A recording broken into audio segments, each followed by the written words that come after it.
सभी मित्रों को नमस्कार। मित्रों, आप सभी लोगों का साहित्य समागम चैनल पर हार्दिक अभिनंदन और स्वागत है। जैसे कि इससे पूर्व हम टीजीटी, पीजीटी और एलटी पेडागोजी की सीरीज़ हम लगातार महत्वपूर्ण टॉपिकों पर परिचर्चा, उसका विश्लेषण और आगामी आने वाले परीक्षाओं के लिए कौन सा टॉपिक महत्वपूर्ण होगा, कौन सा यूनिट महत्वपूर्ण होगा, उस पर चर्चा कर रहे थे। और आज बहुत ही महत्वपूर्ण जो इकाई है व्यक्तित्व से संबंधित हम आज यहाँ पर डिस्कस करेंगे कि व्यक्तित्व से संबंधित हमेशा एक आध क्वेश्चन इससे बनता है। तो पहले हम व्यक्तित्व से संबंधित सिद्धांत देखेंगे कि किन मनोवैज्ञानिकों ने व्यक्तित्व से संबंधित अपने महत्वपूर्ण सिद्धांत दिए। हम बात करें मनोविश्लेषण का सिद्धांत तो फ्राइड ने दिया था। आत्मज्ञान का सिद्धांत मास्लो ने दिया था। रचना का सिद्धांत सेल्डेन ने दिया था। अल्पोर्ट सिद्धांत अल्पोर्ट ने ही दिया था। नो फ्राइड का सिद्धांत एरिक फॉर्म और आर्नी और एरिक्सन ने दिया था। जो नो एक तो फ्राइडवाद का है, तो फ्राइडवाद का सिद्धांत फ्राइडी ने दिया था या मनोविश्लेषणवाद का सिद्धांत, जबकि नो फ्राइडवाद का सिद्धांत एरिक फॉर्म, हार्नी और एरिक्सन ने दिया था। जीव सिद्धांत गोल्डस्टीन ने दिया था। सिद्धांत कई हैं, आपको महत्वपूर्ण सिद्धांतों पर अपनी नज़र रखनी होगी। इन सिद्धांतों को अपने जहन में रखना होगा, क्योंकि पिछले सत्र से जो पिछले एग्जाम में क्वेश्चन पूछे गए थे, मेन सिद्धांतों के अतिरिक्त जो गौण सिद्धांत थे उन पर ज़्यादा फोकस किया गया था और वहाँ पर अभ्यर्थियों को काफ़ी कन्फ्यूजन हुआ था। तो इसलिए आपको मेन सिद्धांत तो देखने ही हैं, मुख्य सिद्धांत देखने हैं, उसके अतिरिक्त आपको गौण सिद्धांत भी देखने हैं। अब चर्चा करते हैं व्यक्तित्व कि व्यक्तित्व है क्या। तो व्यक्तित्व की बात करें, व्यक्तित्व अथवा पर्सनैलिटी, अंग्रेजी का शब्द है पर्सनैलिटी। शब्द की व्युत्पत्ति लैटिन भाषा के परसोना से हुई है। ठीक है, शब्द से माना जाता है जिसका शाब्दिक अर्थ है मुखौटा। अल्पोर्ट ने व्यक्तित्व के बारे में अपना सिद्धांत दिया था कि व्यक्तित्व व्यक्ति के उन मनोदैहिक व्यवस्थाओं का संगठन है जो वातावरण के साथ उसका अपूर्ण समायोजन निर्धारित करता है, जबकि गिलफोर्ड ने अपना सिद्धांत दिया था व्यक्तित्व गुणों का समन्वित रूप है। ठीक है, आलपोर्ट ने तो अपना सिद्धांत में दिया था कि मनोदैहिक अवस्थाओं का संगठन है, यानी वातावरण से इसका संबंध लगाया था। गिलफोर्ड ने गुणों का समन्वित रूप कहा था। वुडवर्थ ने व्यवहार की समग्र विशेषता का व्यक्तित्व है। व्यवहार की जो समग्र विशेषता है वही जो है व्यक्तित्व है। आपने व्यवहारवाद पर देखा था, हमने पिछले फर्स्ट यूनिट जब पढ़ी थी उसमें हमने देखा था कि आत्मा, चेतना, मन और व्यवहारवाद जो 19वीं 20वीं सदी के विचारधारा के लोग थे, जिसमें वुडवर्थ, स्किनर ये लोग थे, उनने विचार या व्यवहार पर ज़्यादा जोर दिया। तो यहाँ पर भी आप इस पॉइंट को नोट करेंगे और वुडवर्थ का वही सिद्धांत यहाँ पर उसके कुछ तत्व यहाँ पर परिलक्षित हो रहे हैं व्यक्तित्व पर। ठीक है, तो व्यक्ति के व्यवहार के समग्र विशेषता ही व्यक्तित्व है। वैलेंटाइन व्यक्तित्व को क्या मानते हैं? व्यक्ति को जन्मजात अर्जित प्रवृत्तियों का गुण मानते हैं। ठीक है, व्यक्तित्व की विशेषता की बात करें, आत्मचेतना, सामाजिकता, सामंजस्य या समायोजन, संतुलन करना। ठीक है, परस्पर संतुलन करना, समायोजन करना, सामंजस्य भी आ सकता है, तो उसका मतलब ये कि है समायोजन या सामंजस्य। निर्देशित लक्ष्य प्राप्त करना, दृढ़ इच्छा शक्ति। ठीक है, और शारीरिक मानसिक स्वास्थ्य। सिद्धांत के बारे में हमने चर्चा कर ली थी। अब व्यक्तित्व के प्रकार, जो पिछली बार जो है पूछा गया था कि इसमें से कौन सा सिद्धांत जो है दोनों परीक्षाओं में पूछा गया था 2018 2021 में। ठीक है, तो इसमें हम नज़र मारेंगे। इसमें दिया गया था कि कौन सा सिद्धांत नहीं था, तो उसमें जुंग का एक सिद्धांत नहीं था, बहिर्मुखी, अंतर्मुखी और अभयमुखी। ठीक है, तो देखते हैं कि व्यक्तित्व के प्रकार।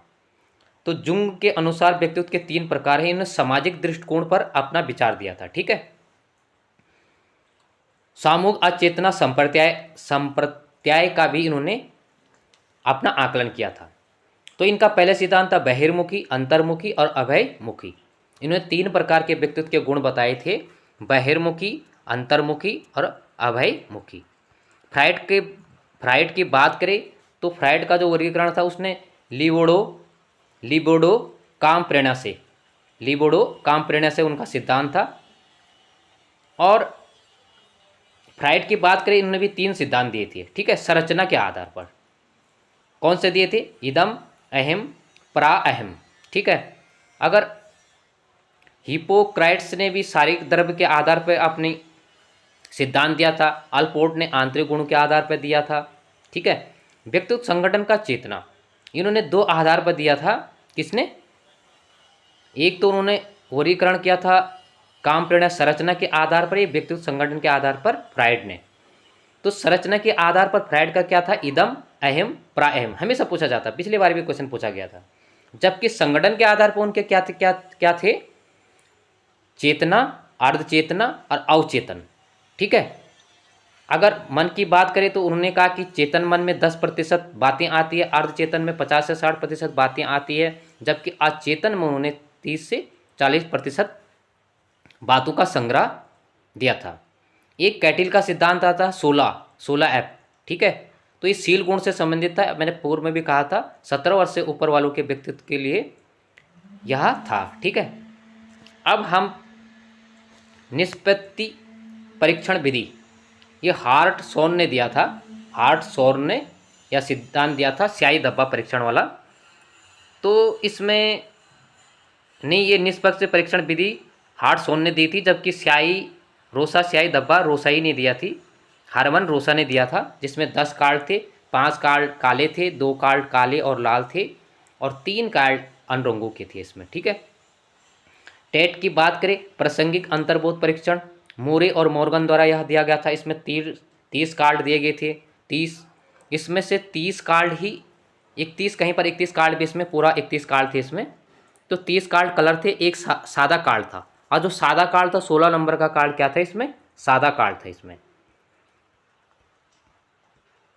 आगे देखते हैं व्यक्तित्व के और सिद्धांत देखते हैं। CAT, कैट को देखते हैं, बालक अंतर्बोध प्रशिक्षण सिद्धांत, ठीक है। तो ये दिया था लियोपोल्ड ब्लैक ने दिया था, ये लियोपोल्ड ब्लैक ने दिया था, और जानवरों के 10 कार्डों के आधार पर उन्होंने व्यक्तित्व के अलग अलग उस पर दिया था, लेकिन जो ब्लैक ने दिया था ये जानवरों के 10 कार्डों के आधार पर दिया था। तो सिंपल क्वेश्चन पूछा जाता है, लेकिन हार्ड क्वेश्चन पूछा जाएगा तो ऐसे भी पूछा है, अंतर्बोध सिद्धांत किस प्राणी पर था? या मानव पर था या जानवरों पर था, ठीक है। खेल और ड्रामा विधि, ये JL मोरेनो का था, जबकि वाक्य पूर्ति एक सिद्धांत बहुत ही फेमस है, पाइन और टेडलर का था। एक शब्द सहचार परीक्षण है जो गाल्टन का है, इन्होंने 100 शब्दों पर इसकी रचना की थी। आगे वुडवर्थ ने व्यक्तित्व के सील गुणों की संख्या बताई थी, 12 बताई थी। प्रकृति के आधार पर व्यक्तित्व का वर्गीकरण किसने किया था? विलियम्स जेम्स ने किया था। बीज शब्दकोश या उत्पादक सूत्र की निरंतरता का नियम किसने दिया था? बीजमैन ने दिया था, ठीक है। आगे हमने ये, अब इसमें प्रक्षेपी और अप्रक्षेपी, प्रक्षेपी विधि में कभी देखो सैंपल तो ये पूछा जाएगा कि स्याही धब्बा रोसा किसका प्रशिक्षण था, कैट किसका था, टैट किसका था, सहचार शब्द किसका था, ठीक है, और वाक्य पूर्ति किसका था। परंतु इसमें अब नए ढंग से भी प्रश्न पूछा जाता है कि प्रक्षेपी विधियां कौन सी है। जो टैट हो गया, कैट हो गया, ठीक है, निष्पत्ति सिद्धांत हो गया, शब्द सहचार हो गया, वाक्य पूर्ति हो गया, ये प्रक्षेपी पर आएंगे, जैसे यहाँ पर लिखा है, ठीक है ना। यदि व्यक्तिगत मापन की तकनीकी के अंतर्गत ये आएंगे, इस पॉइंट को नोट कर लेना, बहुत ही महत्वपूर्ण है प्रक्षेपी विधियां। अब अप्रक्षेपी विधियां कौन से आएगी वो यहाँ पर मैंने नोट किया है। ये 2016 यूपी टेट में क्वेश्चन इस प्रकार से आया था कि निम्नलिखित में से कौन सा अप्रक्षेपी विधि है। तो उसमें स्याही रोसा धब्बा दिया गया था, टैट दिया गया था, कैट दिया गया था, शब्द सहचार दिया गया था। तो यह महत्वपूर्ण है। अब यह महत्वपूर्ण विषय यहाँ पर अप्रक्षेपी में व्यक्तिगत मापन की वस्तुनिष्ठ विधि है, वो प्रक्षेपी थी या अप्रक्षेपी थी। अब अप्रक्षेपी में आप समानता समझ सकते हैं, प्रश्नावली विधि, आत्मकथा विधि, साक्षात्कार विधि, व्यक्तिगत इतिहास विधि, अवलोकन विधि। इसमें कन्फ्यूजन कहाँ पर होता है? मिनी सोडा सूची, और एक आता है 16 अपरीक्षण, ये भी क्वेश्चन पूछा गया था। इसलिए मैंने इन पॉइंटों को नोट यहाँ पर किया कि जो परीक्षा के लिए बहुत ही महत्वपूर्ण उपयोगी और औषधि का कार्य कर सकती है। मिनीसोडा सूची ये प्रक्षेपी पे नहीं आएगा बल्कि अप्रक्षेपी में आएगा, ठीक है। व्यक्तिगत मापन की वस्तुनिष्ठ विधियां हैं ये, और जो आगे ये जो विधियां थी ये व्यक्तिगत मापन की तकनीकी विधियों के अंतर्गत आता है। ऐसे भी कहा जा सकता है, ऐसा क्वेश्चन भी आ सकता है, कौन सी विधियां तकनीकी विधियों के अंतर्गत आती है, जैसे रोसा स्याही धब्बा वाला, ठीक है, शब्द सहचार, ठीक है, और वाक्य पूर्ति। जबकि वस्तुनिष्ठ मापन की जो विधियां हैं व्यक्तित्व की, प्रश्नावली, आत्मकथा, साक्षात्कार, व्यक्ति इतिहास, अवलोकन। बस आपने 2 पॉइंट याद रखने, मिनीसोडा सूची और 16 पीएफ परीक्षण, कैटिल का जो सिद्धांत था। अब देखो व्यक्ति के सामने प्रश्नों को रखा जाता है, किसमें, ये कैटिल के सिद्धांत में प्रश्नों को रखा जाता है, और प्रश्नों की संख्या 164 होती है। तो ये महत्वपूर्ण सिद्धांत थे जो कि परीक्षा के लिए बहुत ही उपयोगी हो सकता है मित्रों।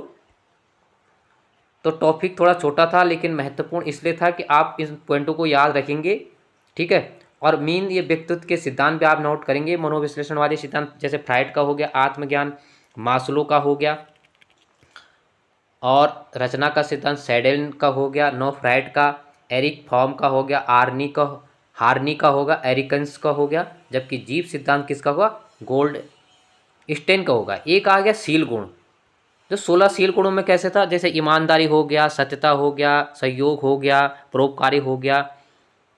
तो इस प्रकार इसको भी नोट करना है। व्यक्तित्व के प्रकार के गुण आपने 2 तरीके से पढ़ना है, एक तो आपने तकनीकी हिसाब से, एक प्रक्षेपी और एक अप्रक्षेपी गुणों के हिसाब से आपने इसको नोट करना है, जो कि परीक्षा के लिए बहुत ही महत्वपूर्ण होगा।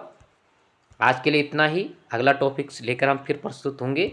तो इस वीडियो को शेयर कीजिएगा, सब्सक्राइब कीजिएगा चैनल को, और अपने मित्रों तक भी पहुंचाने का कष्ट कीजिएगा। एक बार सभी मित्रों का पुनः बहुत बहुत धन्यवाद।